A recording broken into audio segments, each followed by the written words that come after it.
I'm Sherilyn Skolnicki, and this is Brilliant Balance, the show for working women who are ready to shine. Each week, I bring you ideas, inspiration, and insight on balance, business, and getting it all done gracefully. You ready? Let's be brilliant. This is episode 275, and we are in part 2 of the Get What You Want series, talking about how to save more money this year, almost effortlessly. So welcome back to the show. If you tuned in last week, we were talking about how I'm kicking off this 4-part series. I think it's 4 parts. We'll see. Maybe there'll be 5. 4-part series that is rooted in the things you shared with me that you are interested in doing this year, kind of in this season, in this time in your life. And the first thing that we talked about last week, if you haven't heard this one, and it's on your list, was about living healthier and feeling better, really emphasis on feeling better. And this is part 2, which is about our relationship with money. So when I look at what people want, what you're telling me you want when it comes to money, it seems like we could boil down the number one thing to essentially spending less, especially unintentionally, and saving more with as little effort, but as most intention possible. So that's what I want to talk about this week. And I think the sort of first piece of this that is important is I think that this idea of saving money is a ladder goal. It's like the bottom rung on a ladder to something bigger. So when we say, I really want to save more money, why? Right? It's not really about, oh, I want to look at this pot of money. There's something associated with the discipline, the rigor, the integrity that is associated with saving money that I think is what we're really kind of chasing here. And so there's 3 reasons that seem to sort of classically come up when someone says, I have to get to a place where I save more money. The first is undeniably a sense of security, right? There is a lower stress level when we know we have an emergency fund, the ability to manage a repair, to deal with an unexpected healthcare expense. There is a sense of security that says, I know where I would get that if I needed to spend this money on something sort of unexpectedly. And then the second part is if I wanted to. So those are like needs, emergency fund, repair, healthcare. But the second one is I know where I would go to make a bigger purchase or invest or spend money in some kind of a life goal without having to put myself into debt to do it. So the vacation that you want to take, maybe it's furniture that you want to buy for your home. Maybe it's you want to put a pool in.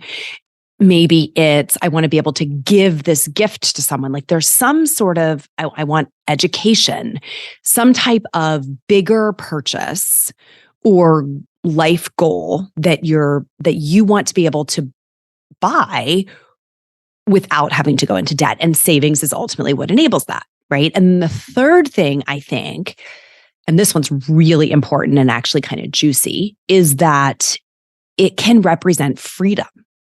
Having a level of savings is what enables us to take risks, right? To exercise flexibility, to maybe take some time off of work or start a business. I have shared this story here before that it is absolutely what enabled me to leave my corporate job and start Brilliant Balance, was that I had established a level of savings where I knew I could do that, right? My husband and I were clear that we could take my income off the table for a minute or a number of minutes and be able to use our savings where we needed to until I was able to build the income from the business, right? So freedom, that ability to try some things, to take some risks.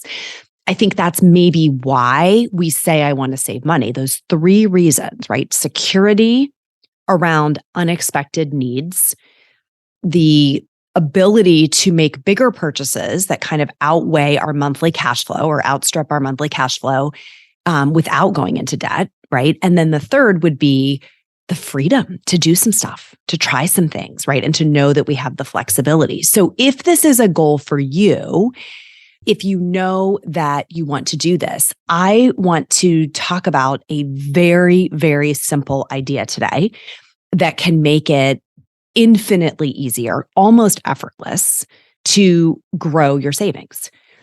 And before I tell you that, I want to talk about where do you put it, right? What constitutes savings? Because most of us are not going to be shoving this money under our mattresses, right? At least I hope not.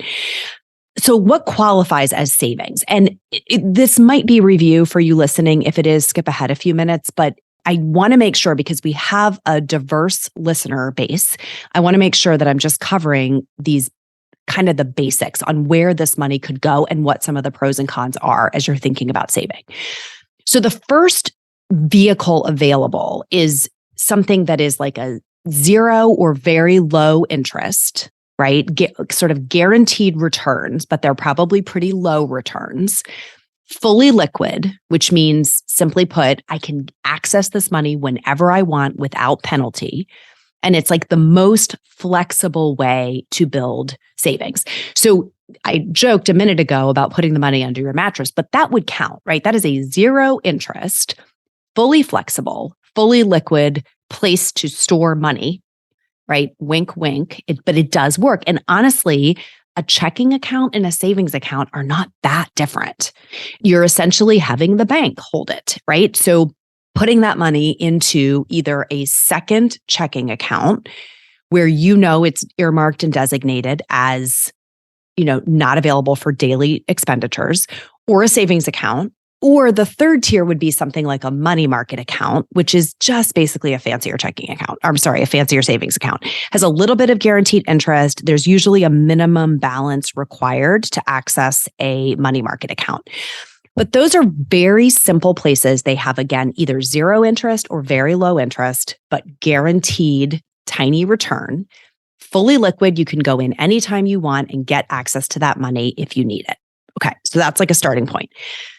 Another option is guaranteed returns, but slightly less liquid, meaning you have some strings attached to when you can get at this money. And this can be very helpful if you know you're going to be tempted to take the money out quickly, right? If you want to leave it in accruing for a while and you're worried that you might be tempted, these actually can be helpful vehicles. So something like a CD, where there's a certain number of years that you're going to have to leave the money in play before you get it. You're going to get the interest. There's no penalty once you do, but it's just a little bit less liquid than putting it into a savings account or a money market account.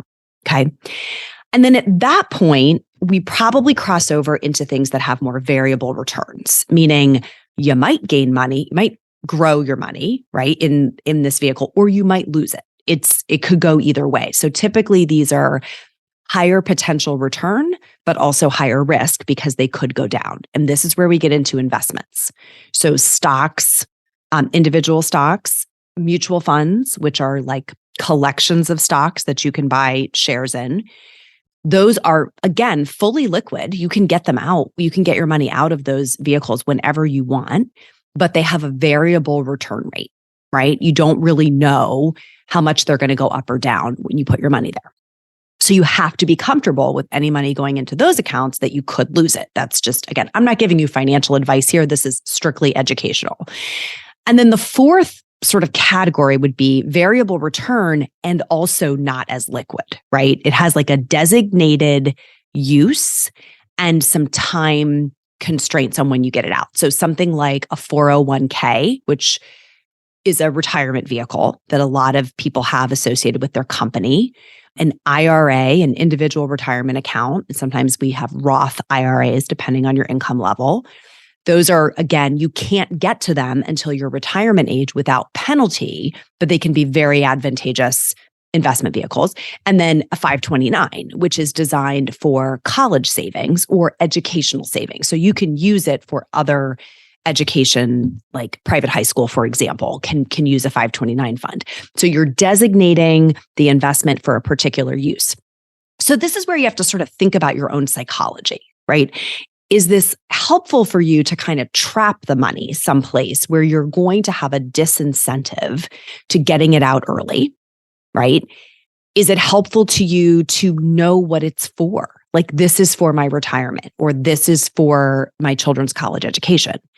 Is it helpful for you to kind of create your own way of designating it? Like, this is a savings account at my bank or a second checking account at my bank, but it is labeled when I look in my online portal, vacation fund. And I know that every month I'm putting this money in there so that when it's time to take a vacation, it's ready for me, right? Christmas fund, et cetera. So this is where thinking about your psychology of what is making it harder for you to save the money you want can be helpful, okay? And then this very simple idea for you of how to make this process almost effortless. And that is to pay yourself first. Hi, it's Cheryl Ann. Thanks for listening. Did you know that the ideas I share on this show are things I also can help you implement? If you want me in your corner helping you find more time for what fills you up, go to brilliant-balance.com/schedule and sign up for a free exploratory call. Give yourself this time. You'll be so glad you did. So essentially, you're going to pick a dollar amount and set up an automatic transfer. So the day funds come into your account, like from your paycheck, then you're going to, on the same day, transfer money to this savings vehicle. That's it, right? Don't touch it. Don't think about it again. Don't look at it. And that recurring amount of, very simply, before you even have had a chance to think about spending that money on anything else, knowing that it is going into a savings is the single change that could really radically increase the amount of money that you save this year. I'm speaking here just from personal experience. I started this process with my very first paycheck back a million years ago because I had great parents and a great boss who both recommended it. And I think I started with something like $100 into stock because I was working for a publicly traded company and we had the ability to buy like employee shares in the company. And I put a couple $100 into savings, and that was it. It was like I learned to live immediately on less than what my paycheck was, right? I just figured out, this is so analogous, y'all, to the way I talk about sleep, where I say, look, if you decide you're going to get 8 hours of sleep, then everything else in your life has to fit into 16 hours. It's just that simple. If it's non-negotiable, I'm learning to do my life in 16 waking hours, I can get 8 hours of sleep. In this case, if I'm learning to put this much money into savings, I am going to adjust my spending accordingly. It is so much harder for me to think about having to have it, quote unquote, left over at the end of the month and then put it in, because then I have to fight temptation all month long, right? If it's just not available, it's like this brilliant hack that just simplifies the process of saving. And then if you just commit to, I'm not going to look at this. My commitment was like, I'm never going to take that down. It will only ever go up, right? The amount that goes into savings every month or investments will only ever go up. It was like, okay, then no matter what changed, if I got a raise, then I took the amount up, right? If my husband got a raise, we took the amount up. So the dollar amount that was being contributed to long-term savings or investments just continued to increase. The reason I'm digging into this one, like this is not a typical topic for me, right? This isn't one that I talk about a ton, but it did come up in the listener questions that I asked a couple weeks ago. And it comes up every year as kind of a top New Year's resolution. And the reasons are pretty clear. Like 58% of Americans have less than $5,000 in savings. And if you think about averages, the average balance for adults 35 to 44 is $28,000. And for adults 45 to 54, if you're kind of living where I am in that age bracket, that's $48,000. That's the average amount of savings that people of those age brackets have. So you can kind of check in with those numbers to see where you are. And the reality is, if you want to save more, if you want to grow that kind of nest egg that can support emergency funds, it can support those bigger purchases like taking a vacation or buying furniture. When I talk to women who are interested in coaching and we start asking, like, what are some things that you would like to do? Vacations come up a lot. Travel is like a really enticing life goal. And a lot of you are not traveling as much as you want to, right? You would love to travel more and take your family to have these experiences in places. Well, this is a great way to enable that, right? Is knowing that there is some money being put into a fund that's earmarked for those travel experiences so that you're not scrambling to find it when it's time, right? You already have it, and then you can comfortably spend it and then reaccrue it, right? For the next vacation, the next time that you want to go somewhere. And then freedom. What I want the most for you as listeners of this podcast is that the choice to be able to take a risk, to try something different, right? To take some time off of work or to change your schedule or to start a business. And that is so powerfully enabled by knowing that you have some financial security underneath you. It doesn't have to be there. We have absolutely walked people through who it was a little more nerve-wracking, right? But it is, boy, is it a big asset when you know that there's a little bit of a cushion available to help you be able to take that risk, right? You just sleep better at night knowing that if something unexpected comes up or if there's something you really want to do, you have the chance to do it.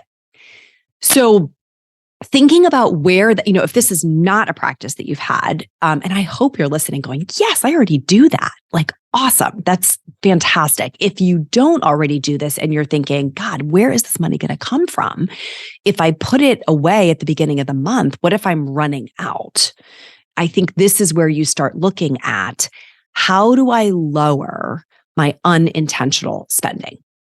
Right? How do I kind of assess the landscape and look at, where do I spend money without even realizing it, without even thinking? And can I be more intentional? And one thing that I know is true for me, I can watch the pattern in my own behavior, is the less time I am spending in stores, the less my impulse buy, right? Period, over and out. If I am spending less time wandering around the aisles of stores with pretty things, then I am less likely to spend money unintentionally or to have like impulse buys.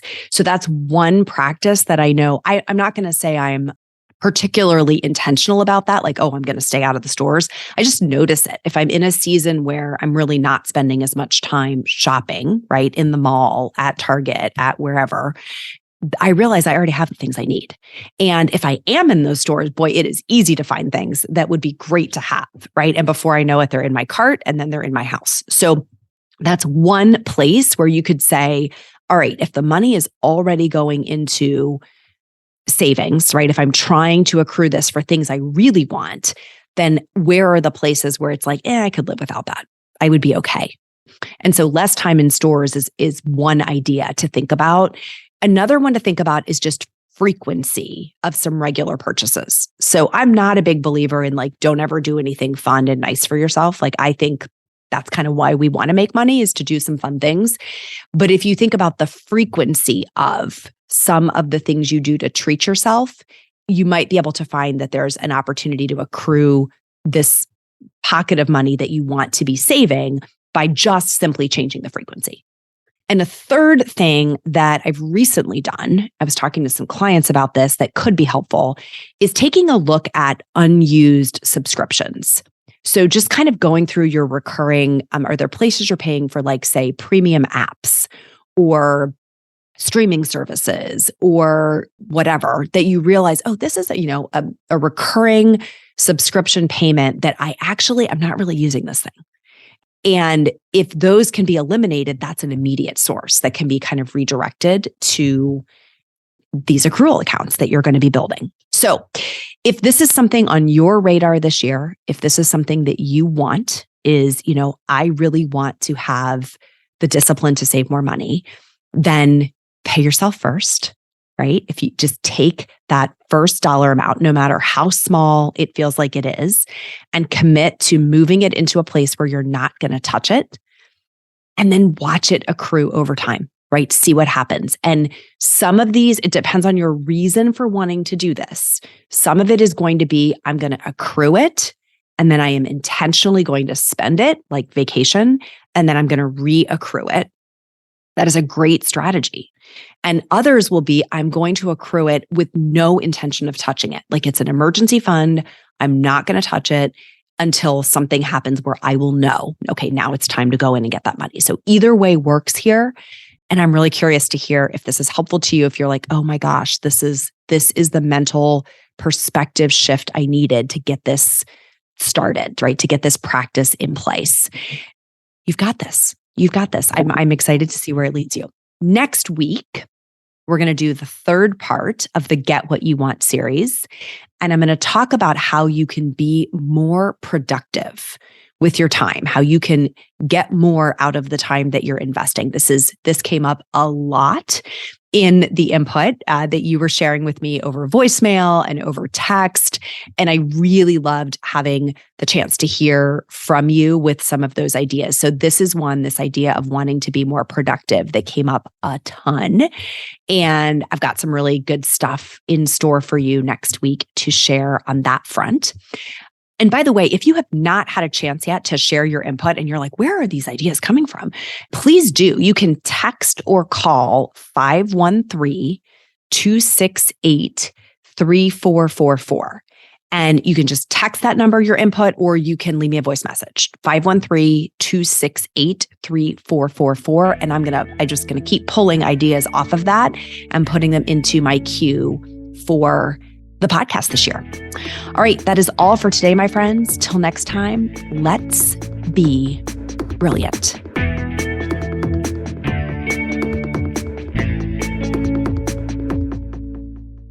This is thepodcastfactory.com.